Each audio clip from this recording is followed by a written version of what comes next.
Salut à toutes et à tous, c'est Revanino, j'espère que vous allez bien, bienvenue dans la suite de cette playlist sur le langage de programmation C++. Aujourd'hui, on va continuer un petit peu dans la lancée de ce que je vous ai montré dans la vidéo précédente. Si vous ne l'avez pas vu, je vous invite bien évidemment à la voir, je mets le lien en description, qui concernait la programmation C++ sur Linux. Alors, je pense que c'est quand même un sujet très important, que j'ai mis un petit peu de temps à aborder parce que je voulais vous présenter les fondements, les notions importantes sur Visual Studio, étant donné que c'était sur cette idée-là que j'avais commencé la playlist. Bon, je pense qu'aujourd'hui, il est peut-être temps de élargir un petit peu le spectre des notions qu'on voit et nous intéresser un petit peu plus au monde Linux. Dans la vidéo précédente, on a vu que on pouvait donc assez facilement, tout simplement au travers de Nano, créer un fichier source, donc un fichier CPP, et grâce au package G++, qui est un compilateur C++, alors évidemment il n'existe pas que sur Linux, il existe aussi sur Windows, mais bon, sur Linux en général c'est celui-là qu'on utilise, on utilise aussi Clang, bon peu importe. Moi j'ai plus l'habitude d'utiliser G++, alors je ferai probablement une vidéo pour les utilisateurs de Clang aussi, pour ceux qui ont envie de voir comment ça fonctionne, comment utiliser ce compilateur là plutôt que celui-ci, mais pour le moment on va s'attarder sur celui-là, G++.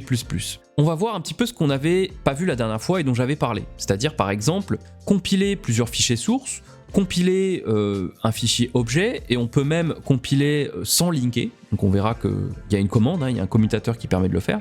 On va pouvoir également inclure dans notre projet, enfin dans notre programme, des bibliothèques externes grâce à un autre commutateur, comme par exemple des bibliothèques mathématiques, des bibliothèques graphiques, enfin le genre de bibliothèque que vous désirez. Ce qu'on va faire ici, c'est que on est toujours dans le dossier dev, on va y rester d'ailleurs. Donc ici ce qu'on va faire, c'est plusieurs choses. La première chose, c'est qu'on va créer un fichier header pour pouvoir ensuite créer un fichier source qui va avoir les définitions qu'on aura déclarées dans ce fichier header. C'est plus simple pour comprendre.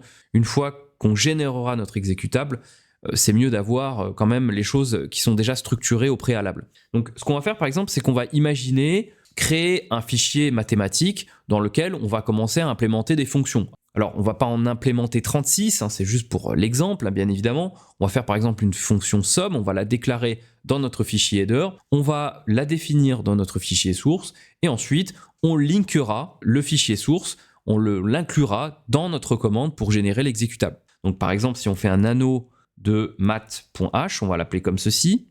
Ici, on ne va même pas faire d'include d'IOStream parce qu'on n'en a pas besoin.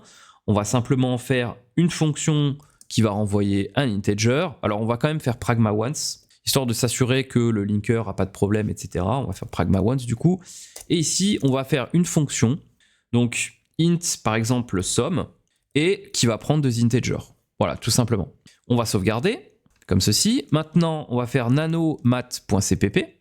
Ici, on va faire un include de math.h, évidemment. Alors on va mettre // math.h, hop. Et ici, on va faire donc int sum, int a, int b, et on va faire tout simplement, alors on va le faire sur une ligne, je sais que j'ai pas vraiment l'habitude de le faire, mais là c'est pour pas s'embêter, on n'a pas d'id2, donc c'est un peu compliqué. On va faire du coup return a plus b. Hop, comme ceci, et on ferme la collade. Ok, on sauvegarde, on sort. Maintenant, ce qu'on va faire, c'est qu'on va faire un nano de myApp.cpp, il me semble qu'elle s'appelle comme ceci, oui, effectivement. Et là, en fait, on va inclure /math.h, comme ceci. Ok, on sauvegarde, on quitte. Et là, donc, on va compiler, donc G++. Cette fois-ci, vous allez voir que on va simplement rajouter notre fichier source, donc math.cpp, à la commande. Donc myapp source.cpp. Et ici, simplement, -o, je ne sais plus comment on l'appelle, c'est pas grave, on va l'appeler my_app, entrée. Alors, source.cpp, ah non, c'est pas source.cpp, oulala, c'est math.cpp. Math.cpp. Ok, voilà, donc là c'est compilé, on va faire un petit clear, c'est pas très beau l'erreur là. Ce qui veut dire que, maintenant, regardez si, donc, je remodifie mon application, au lieu d'écrire bonjour tout le monde, j'affiche par exemple le résultat de somme de par exemple 5,6, je sauvegarde. Maintenant, je vais recompiler, évidemment, puisqu'il faut prendre en compte les changements qu'on a fait. Voilà. Et maintenant, je vais tout simplement faire /my_app. Et voilà, on a bien 11 qui s'affiche, donc on voit que tout s'est bien passé. Et voilà la commande qui permet de rattacher plusieurs fichiers sources à l'exécutable final afin de créer notre programme. Ok, maintenant, ce qu'on va voir, c'est comment créer un fichier temporaire, c'est-à-dire un fichier objet. On va spécifier au compilateur qu'on ne veut pas linker, donc on ne veut pas faire d'édition de liens, c'est-à-dire qu'on ne veut pas faire de fusion des fichiers sources pour créer le fichier exécutable final. On veut simplement créer un fichier objet qui est temporaire. Donc évidemment, on ne va pas rappeler nos deux fichiers sources, parce que là, il s'agit de générer un fichier objet. Donc un fichier objet, c'est un fichier objet qui est spécifique à un seul fichier source. On ne peut pas générer de fichier d'objet de deux fichiers sources, sinon on fait une sorte de linking d'une certaine manière, donc ça n'aurait aucun sens. On va rappeler G++.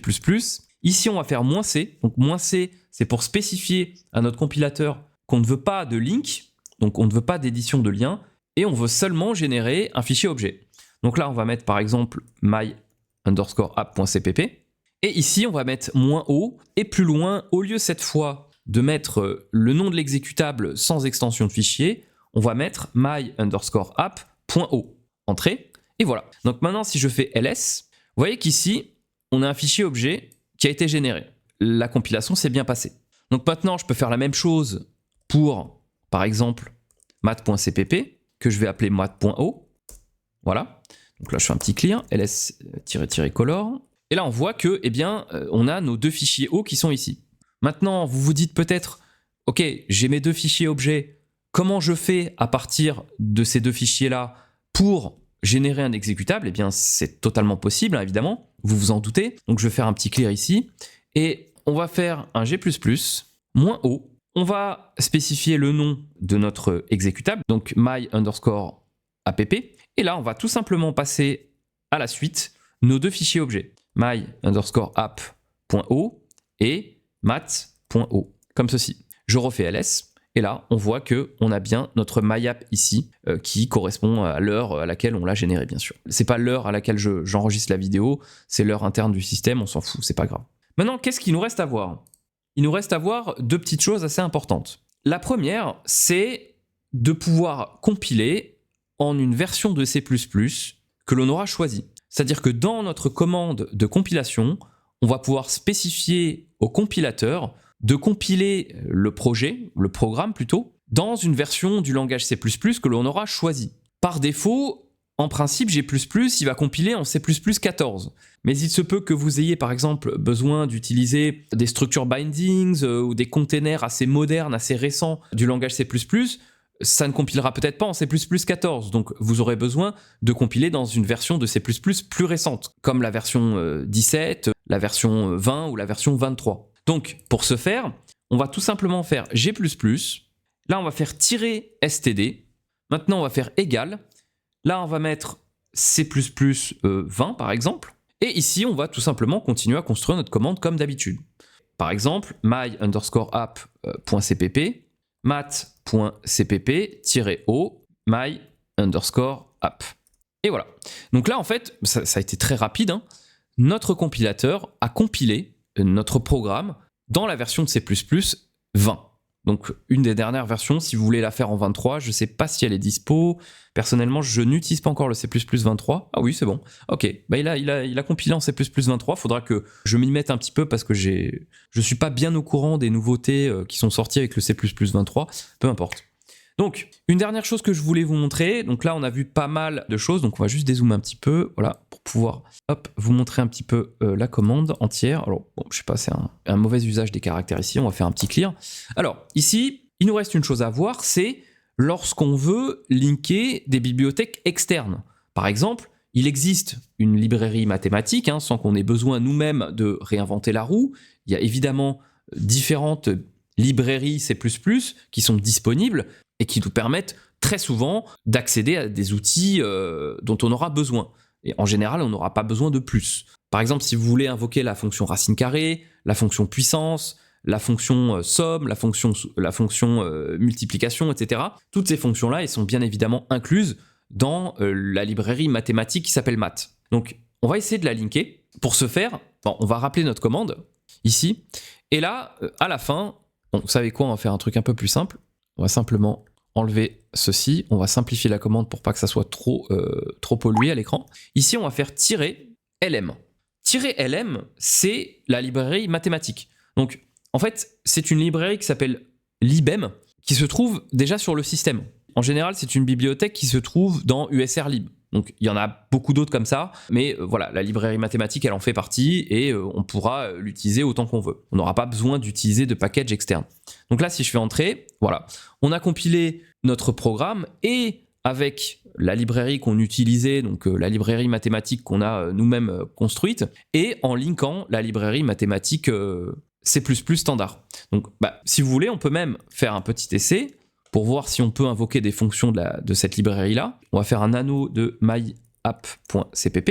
Donc ici, on va se débarrasser de l'affichage de la fonction précédente, et on va appeler, par exemple, la fonction pow, donc power, et on va élever, par exemple, le chiffre 3 à la puissance 2. Donc ce qu'il ne faut pas oublier, bien sûr, c'est de faire un include de la bibliothèque elle-même, parce qu'il ne suffit pas de la mettre dans la commande de compilation, il faut aussi inclure le header, qui s'appelle cmat. J'enregistre, je fais CTRL-O, je quitte, et maintenant, je vais recompiler, du coup, donc g++ my_app.cpp mat.cpp, bon alors on n'aurait même pas besoin de mat.cpp, mais c'est pas grave, -o, donc my_app, plus loin, -lm.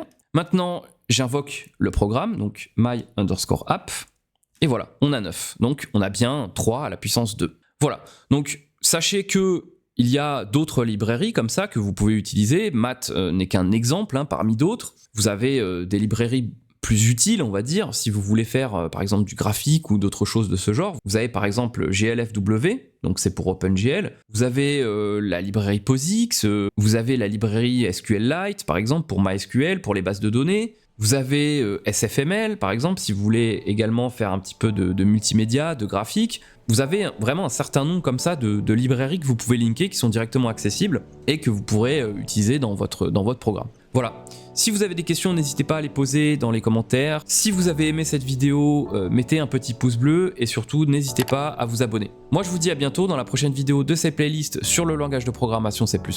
Allez, ciao ciao!